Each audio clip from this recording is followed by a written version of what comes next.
At my wedding rehearsal, my mom warned my fiancé, "Just remember, he's still my boy." She looked at my mom and asked, "What is that supposed to mean?" I didn't wait for an answer. I took Lena's hand and we left the room. The next day, security escorted them out. The sun was dipping behind the hotel gardens as guests clinked glasses and waiters refilled wine. It should have been a perfect evening, warm, golden, quiet. Lena looked radiant in her soft green dress, laughing with my aunt over some inside joke they just invented. Then my mom stood up, wine glass in hand, smile too wide. Eyes were already glassy. She cleared her throat. Lena squeezed my hand under the table. And looking at Lena, she said, "He's still my boy." I froze. Lena blinked at her like she had misheard. The room stayed quiet for too long. Something had cracked beneath the surface. Something I had ignored for too long. Mom wasn't done. She tilted her glass toward Lena and added, "And he always will be." A ripple of polite laughter tried to smooth it over, but it died as fast as it started. Lena turned to me with a look that was equal parts confused and insulted. She whispered, "What the hell was that?" I shook my head like it was nothing, like we could just keep going. I kissed her cheek and tried to get her attention back on the dessert tray. But I knew that look on her face. It wasn't just a weird moment. Something had landed heavily in her chest. We made it through the rest of the dinner with a forced kind of calm. Smiles held in place by tension. Her parents left early. My aunt tried to fill the awkwardness with stories from her cruise. Mom acted like nothing happened, toasting 2 more times, louder each round. By the time we got back to the hotel suite, Lena shut the door and immediately turned to face me. "Jordan, what did that mean? Seriously?" "I don't know. She was drunk. She's weird sometimes." I was already tugging at my tie, hoping we could chalk it up to wedding stress and move on. But she wasn't letting it go. It wasn't weird. It was pointed. That was a threat dressed up as a toast. I sighed. "Lena, come on. She's dramatic. She always makes things about her." "Then why didn't you say something?" That stopped me. "I don't know," I admitted. "Because it felt like if I did, she'd win. Or ruin more." Lena crossed her arms. "You didn't defend me." She wasn't yelling. That's what made it worse. I reached out and she let me pull her into a hug, but she didn't hug back. Her arms just rested at her sides like she was trying to calculate something bigger than this night. "She's always been a little intense," I started. "I guess I just got used to it." Lena stepped back. "Used to what?" "Her being territorial over you." And I didn't have an answer for that either. That night, after Lena fell asleep curled up on the far edge of the bed, my phone started buzzing. The first voicemail was my mom sobbing. "I just wanted to be part of it. You shut me out. You made me look like a fool." The second one was sharp. "You've known her for 2 years, Jordan. 2. I raised you. I wiped your nose and paid your tuition, and now I'm disposable." By the 10th voicemail, she was slurring her words. "She's just like the others. They turn you against me. They always do. But you always come back, baby." 27 voicemails by sunrise. I didn't sleep. I just sat in the hotel bathroom with the light off, phone glowing in my hand, listening to my mother unravel. I remembered her scaring off Megan, my college girlfriend, with late-night visits and fake emergencies.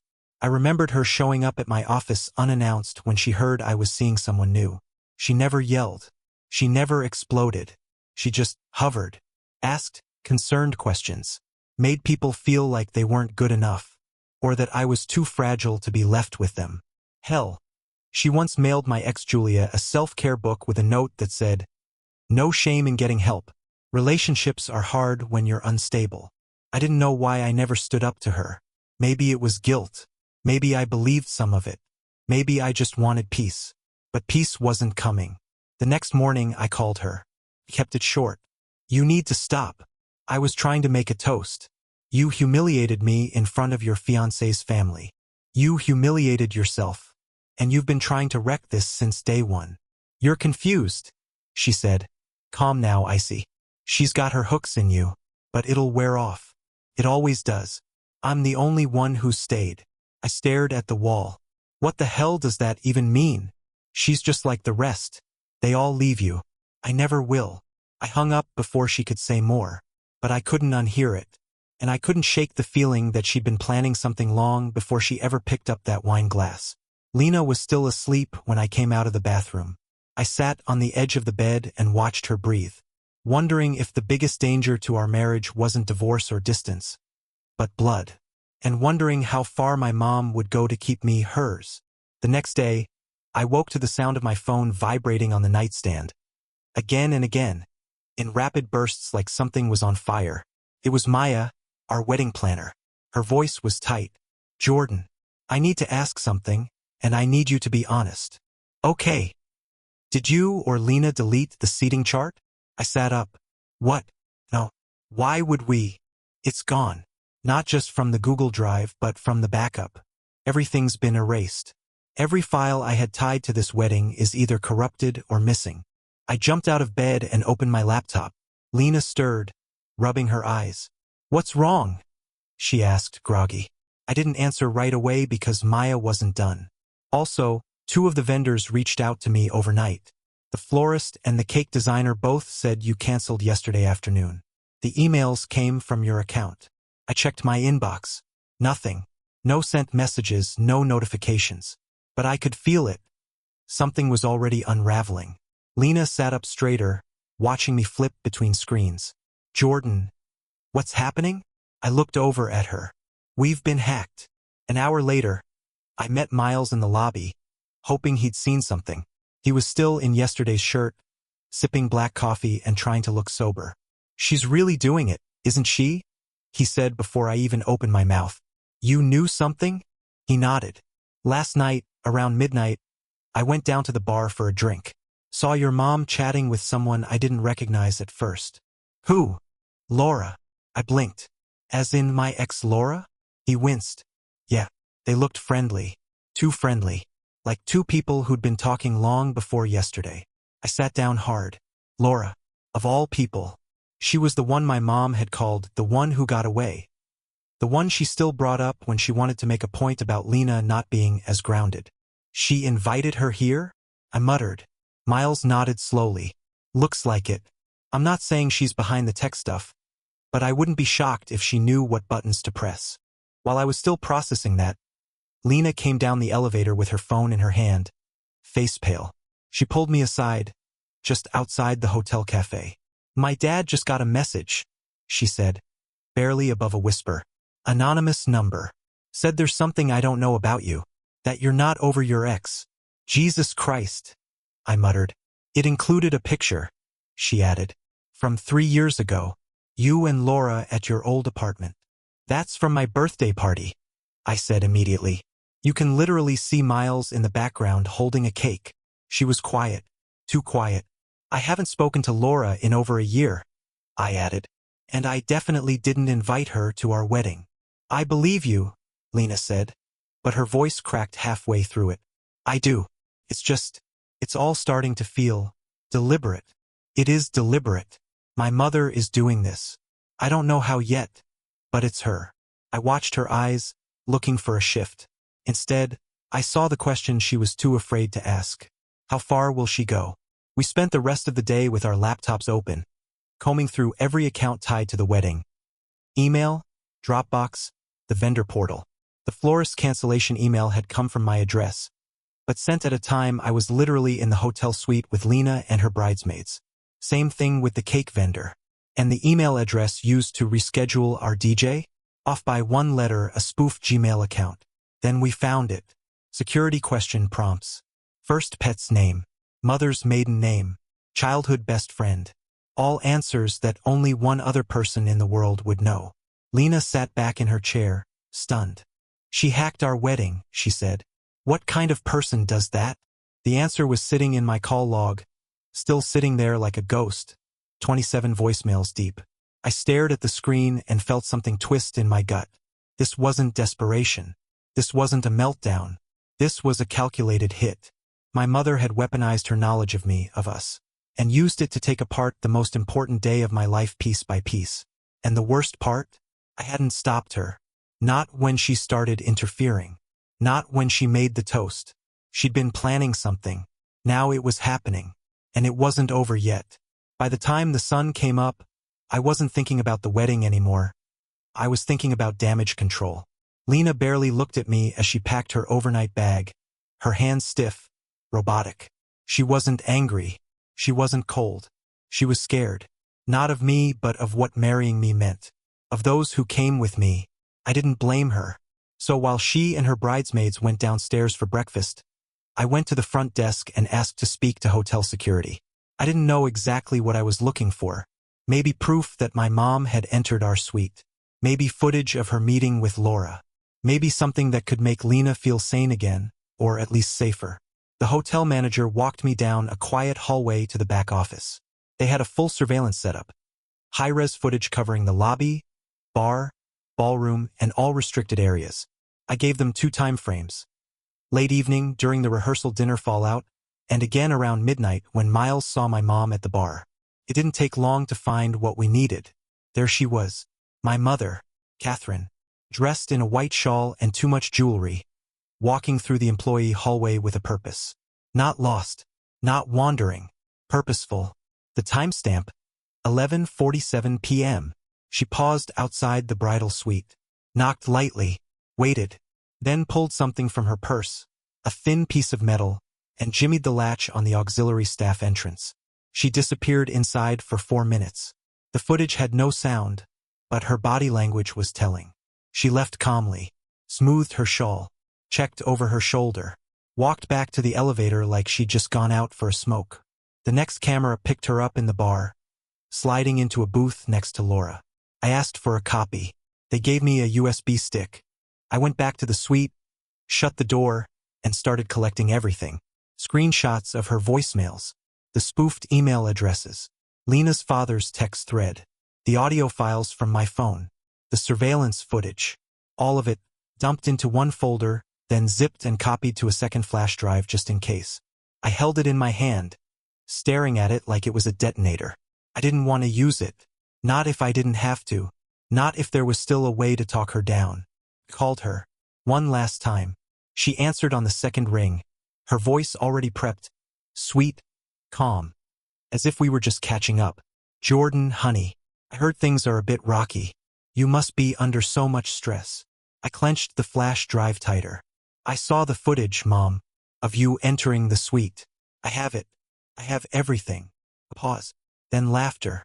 Oh, sweetheart, you're letting that girl twist your mind. Again. No. You've been sabotaging the wedding. You've harassed our planner. Cancelled vendors. You threatened Lena's dad. I did not threaten anyone. I warned him. There's a difference. I have proof. Why are you doing this? She didn't answer right away. I thought maybe I'd finally cornered her. But then she switched tactics, fast and slick, like she always did. Do you know how hard it's been? Watching you pull away? Letting her take over everything? This wedding isn't about us. It's about her. You never let me plan anything. You didn't ask me for help.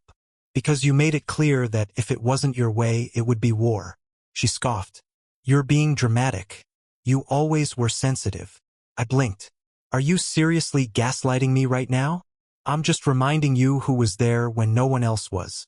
You think Lena's going to love you through the hard stuff? Through failure?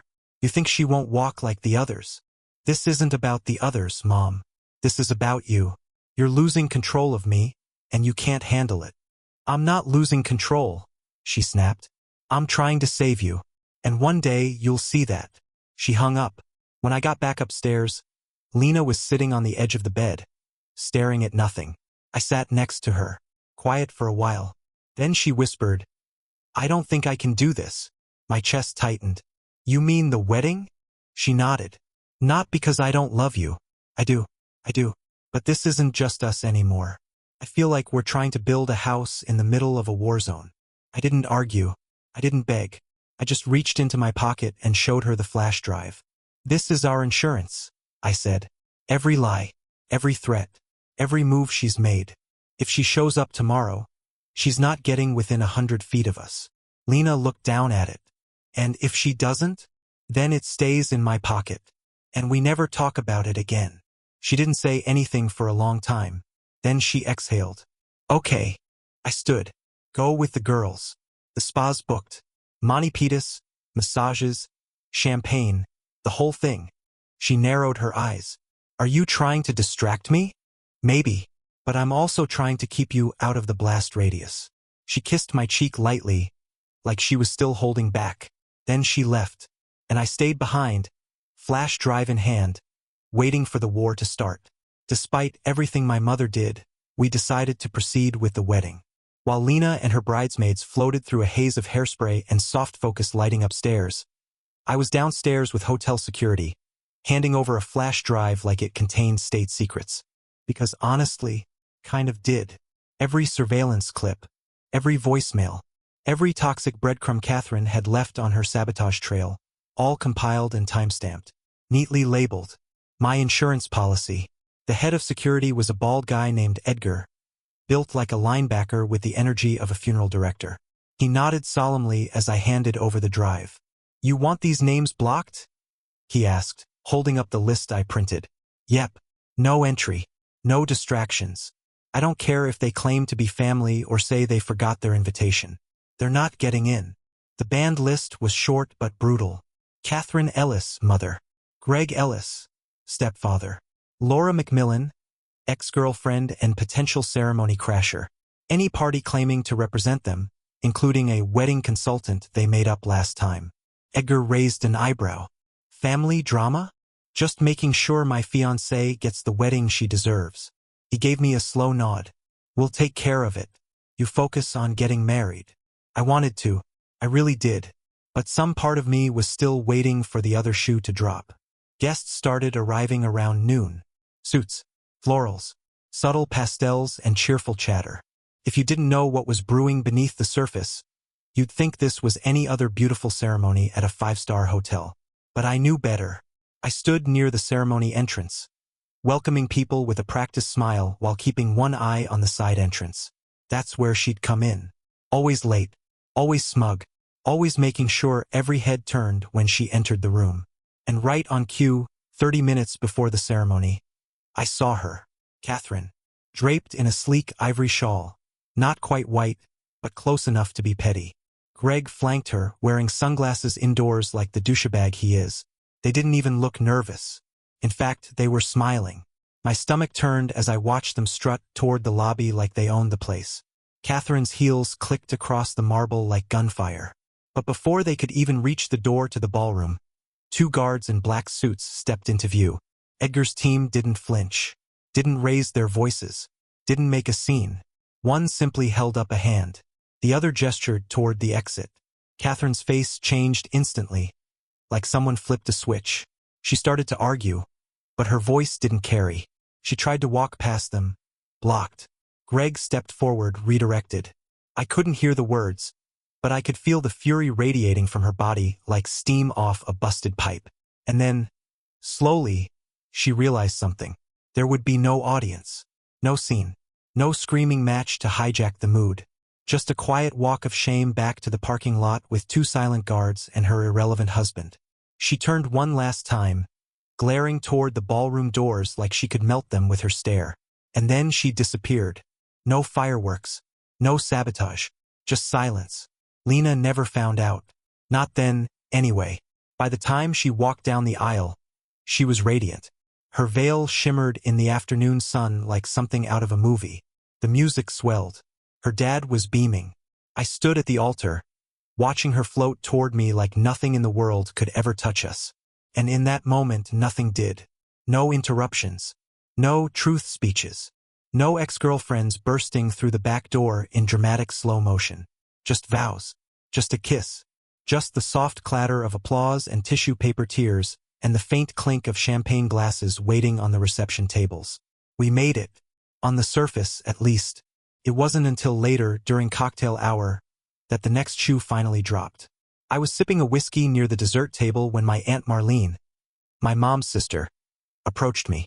She looked tense, like she'd been holding something in all day. "Jordan," she whispered, "can we talk for a sec?"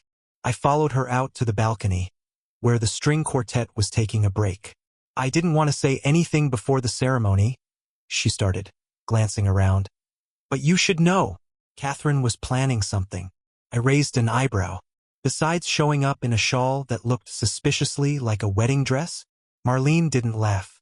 She told me yesterday she had a speech prepared. Said she was going to speak the truth before it was too late. My stomach dropped. She also said Laura would be there. I stared at her. Laura? My ex. She claimed you and Laura still had a connection. That Lena was too emotional to see it. She was going to announce it during the ceremony. Right when the officiant said, "Speak now or forever hold your peace." I wanted to vomit. Marlene touched my arm. "I'm sorry." I tried to talk her out of it. "But you know how she gets." "Yeah," I muttered. "I know." The rest of the wedding went off without a hitch. On the outside, anyway, everyone danced. Toasts were made. The cake was cut. We twirled through our first dance like every other couple, pretending the world hadn't almost caught fire around them. But I wasn't fully present. Not really, because my mom's last voicemail kept playing in my head. She'd left it at dawn, before we blocked her number for good. Just 3 sentences. "You've made your choice. I hope she's worth it. Because one day, you'll regret choosing her over me." Couldn't shake it. Not because I thought she was right, but because I knew she believed it. She genuinely thought I betrayed her. That this wedding was a declaration of war. That love was a zero-sum game, and Lena's happiness came at her expense. And the worst part? She didn't even seem sad about it. Just angry. Cold. Like she'd been planning her son's emotional custody battle for years, and today was just another move on the board. When Lena and I finally crashed in the honeymoon suite later that night, she curled up against me and whispered, "That was perfect," and I didn't say anything for a moment. I just held her tighter and let her drift off, because it was perfect. But it was also the beginning of something else. Not just a marriage, but a war of boundaries. And I had a feeling Catherine wasn't done fighting. Honeymoon phase? We got maybe 2 weeks before the real world barged back in. Uninvited, petty, and wearing a familiar perfume. At first, things were blissfully quiet. Too quiet in hindsight. We lounged in Bali, drank overpriced cocktails, and posted carefully curated, just married photos that made it look like our biggest problem was sunburn. I let myself believe it was over, that Catherine had thrown her final tantrum and accepted her exile. But the first red flag came in the form of a very polite email from the hotel where we got married. Apparently, my mother had filed a formal complaint claiming emotional distress, reputational damage, and wrongful removal from a public event. According to her, she'd been humiliated in front of her peers and family, which is rich, considering the guards handled her like she was a disgruntled brunch guest, not a security threat. The complaint included 3 attachments. A grainy selfie she took of herself being escorted out, complete with pout. A typed letter with legalese she clearly pulled off Google. A screenshot of her Facebook post whining about being cut off from her only son. The venue's response? A generic, beautifully professional, "We've investigated and found no breach of contract or misconduct." Translation: nice try, but no. Still, it rattled me. Not because it worked, but because it was planned. She didn't scream that day because she'd already chosen a quieter weapon. Litigation theater. Strike 2 landed while Lena was preparing for a departmental review at work. She works in nonprofit development, which means she's constantly juggling donors, grant writing, and board members with God complexes. 2 days before her performance review, HR calls her in to clarify something minor. Someone submitted an anonymous tip that she'd falsified her graduate credentials. They didn't say who, but come on. She only listed 1 grad program on her resume. 1 degree, 1 school. And if I know my mother, she probably saw the LinkedIn profile and got bored one Tuesday. It nearly tanked her promotion. HR spent a full day verifying transcripts and cross-checking her hiring records. In the end, nothing came of it. Her record was clean. Lena didn't cry, didn't scream. She just sat on the couch that night, quietly shredding the manila folder they gave her with a tired, robotic calm. "You think it was her?" I asked. Lena didn't even look up. Of course it was her. And then, softly, "She's not done." I reached out to Greg after that. "Yeah, I know. Mistake." But part of me thought maybe he could talk her down. Maybe he could knock on the door of the delusional fortress she'd built and say, "Hey, maybe don't ruin your son's life today. We met at a bar halfway between our houses." He looked like shit. Loose collar, bags under his eyes, like he hadn't slept since the wedding. He didn't even wait for the drinks to hit the table before he spoke. "She's losing it," he said flatly. "I'm just trying to survive the week. Do you know what she did to Lena?" I snapped. "She tried to get her fired." Greg let out a hollow laugh. "That's cute. Last week she tried to sue my accountant for financial gaslighting. I don't even know what that means." I blinked. "You're not going to stop her?" He stared at his beer. "I can't stop her, Jordan. I just try not to be in the blast radius." Then he looked up, eyes bloodshot but sharp. "You need to cut her off. All the way. Change numbers. Move if you have to." It was the most honest thing he's ever said to me. That night, I printed out a packet of paperwork and dropped it on the kitchen table. Lena looked at the heading and didn't say a word for a full minute. Restraining order. Petition for protective relief. "Are you sure?" she finally asked. "No, but I don't know what else to do." She nodded slowly, then said the part one was afraid of. "This won't stop her. You know that, right? If anything, it'll provoke her." I didn't respond, because she wasn't wrong. Catherine doesn't recognize legal lines. Boundaries to her are just dares. But doing nothing felt like surrender, and I'd already given her enough control for one lifetime. The package arrived a week later. No return address. No postage, even. Just left on our porch sometime between the morning walk and the Amazon guy dropping off toilet paper. Inside the plain brown wrapping was a wooden frame. And inside that frame was a photo. Me and Catherine. Maybe 5 years old. I'm in a dinosaur t-shirt, grinning, arms wrapped around her neck. She's smiling, not the forced kind, but the real one. The one I forgot existed. Down the center of the glass, a jagged, perfect crack. Right through our faces. No note, just the picture, just the message. I set it down gently on the kitchen counter and walked out to the porch. Sat on the step. Stared at the street like it might give me answers. And for the first time since this whole war started, I didn't feel angry. I felt grief. Like something had died quietly behind the scenes, and I just now found the body. She wasn't trying to hurt me anymore. She was trying to remind me who I used to be, who she used to be. Before all this, it almost worked. Almost. But I've learned to stop mistaking sentiment for sincerity. I left the cracked photo on the counter. Never hung it up. Never threw it away either. Some battles don't end with winners. Just silence. I hope you enjoyed the story. How would you deal with a parent who turns your wedding into a battlefield? Would you go full no contact like Jordan? Or is there still a way back for families like this? Let me know in the comments, and don't forget to hit subscribe for more stories.